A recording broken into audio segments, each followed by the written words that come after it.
출애굽기 1장.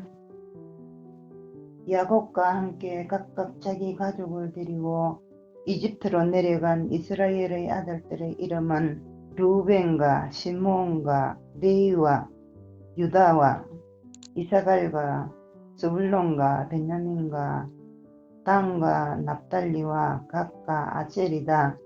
이미 이집트에 내려가 있는 요새까지 합하여 야곱의 혈통에서 태어난 사람은 모두 70명이다. 세월이 지나서 요셉과 그의 모든 형제와 그 시대 사람들은 다 죽었다. 그러나 이스라엘 자손은 자녀를 많이 낳고 번성하여 그 수가 불어나고 세력도 커졌으며 마침내 그 땅에 가득 퍼졌다. 요셉을 알지 못하는 새 왕이 일어나서 이집트를 다스리게 되었다. 그 왕이 자기 백성에게 말하였다. 이 백성 곧 이스라엘 자손이 우리보다 수도 많고 힘도 강하다. 그러니 이제 우리는 그들에게 신중히 대처하여야 한다. 그렇게 하지 않으면 그들의 수가 더욱 불어날 것이고 또 전쟁이라도 일어나는 날에는 그들이 우리의 원수들과 합세하여 우리를 치고 이 땅에서 떠나갈 것이다. 그래서 이집트 사람들은 이스라엘 자손을 부리는 공사, 감독을 두어서 강제 노동으로 그들을 억압하였다. 이스라엘 자손은 바로가 곡식을 저장하는 성읍 곧 비도움과 라암셋을 건설하는 일에 끌려나갔다. 그러나 그들은 억압을 받을수록 그 수가 더욱 불어나고 자손이 번성하였다. 그래서 이집트 사람들은 이스라엘 자손을 몹시 싫어하였고 그들을 더욱 혹독하게 부렸다.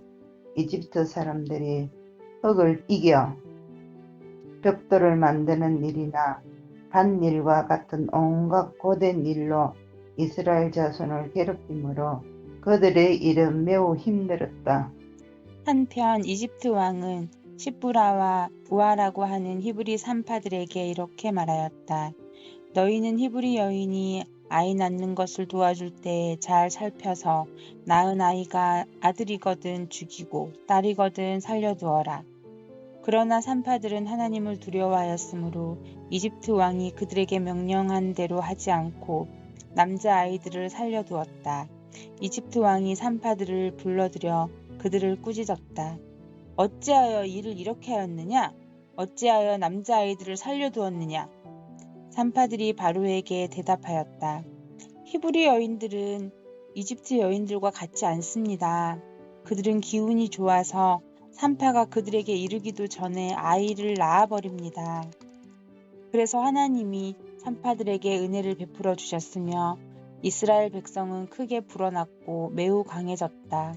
하나님은 산파들이 하나님을 두려워하는 것을 보시고 그들의 집안을 번성하게 하셨다. 마침내 바로는 모든 백성에게 명령을 내렸다. 갓 태어난 히브리 남자아이는 모두 강물에 던지고 여자아이들만 살려두어라. 2장. 레위 가문의 한 남자가 레위 가문의 한 여자를 아내로 맞이하였다. 그 여자가 임신을 하여 아들을 낳았는데 그 아이가 하도 잘생겼어. 남이 모르게 10달 동안이나 길렀다. 그러나 더 이상 숨길 수가 없었어. 갈대 상자를 구하여다가 역청과 송진을 바르고 아이를 거기에 담아 강가의 갈대 사이에 놓아두었다. 그 아이의 누이가 멀찍이 있어서 아이가 어떻게 되는지를 지켜보고 있었다. 마침 바로의 딸이 목욕을 하려고 강으로 내려왔다. 시녀들이 강가를 거닐고 있을 때에 공주가 갈대 숲속에 있는 상자를 보고 시녀 한 명을 보내서 그것을 가져오게 하였다. 열어보니 거기에 남자아이가 울고 있었다. 공주가 그 아이를 불쌍히 여기면서 말하였다. 이 아이는 틀림없이 히브리 사람의 아이로구나. 그때 그 아이의 누이가 나서서 바로의 딸에게 말하였다. 제가 가서 히브리 여인 가운데서 아기에게 젖을 물릴 유모를 데려다 드릴까요? 바로의 딸이 대답하였다. 그래, 어서 데려오너라. 그 소녀가 가서 그 아이의 어머니를 불러왔다. 바로의 딸이 그에게 말하였다. 이 아이를 데리고 가서 나를 대신하여 젖을 먹여다오. 그렇게 하면 내가 너에게 삭슬 주겠다. 그래서 그 여인은 그 아이를 데리고 가서 젖을 먹였다. 그 아이가 다 자란 다음에 그 여인이 그 아이를 바로의 딸에게 데려다 주니 공주는 이 아이를 양자로 삼았다. 공주는 내가 그를 물에서 건졌다 하면서 그의 이름을 모세라고 지었다. 세월이 지나 모세가 어른이 되었다.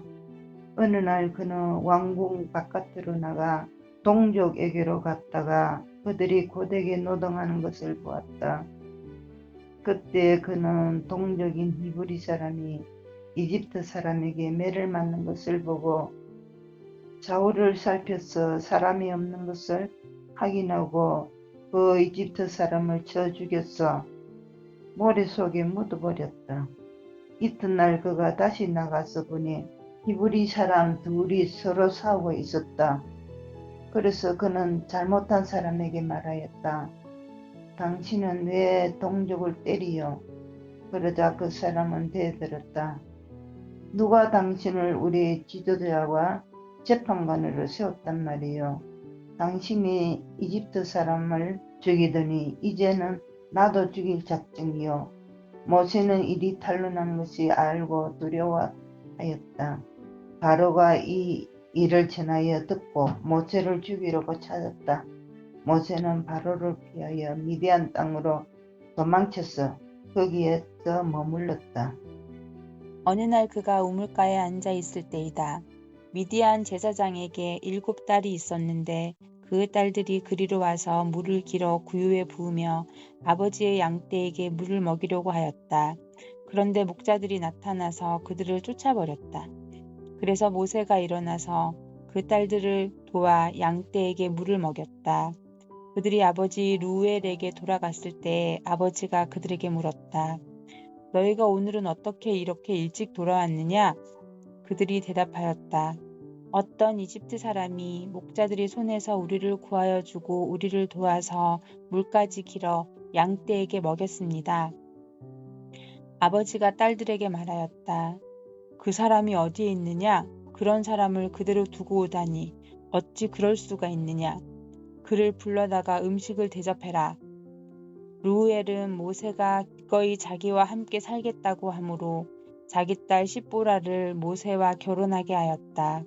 십보라가 아들을 낳으니 모세는 내가 낯선 땅에서 나그네가 되었구나 하면서 아들의 이름을 게르솜이라고 지었다. 세월이 많이 흘러서 이집트의 왕이 죽었다. 이스라엘 자손이 보된 일 때문에 탄식하면 부르짖으니 보된 일 때문에 부르짖는 소리가 하나님께 이르렀다. 하나님이 그들이 탄식하는 소리를 들으시고 아브라함과 이삭과 야곱에게 세우신 언약을 기억하시고 이스라엘 자손의 종살이를 보시고 그들의 처지를 생각하셨다. 아멘. 아멘.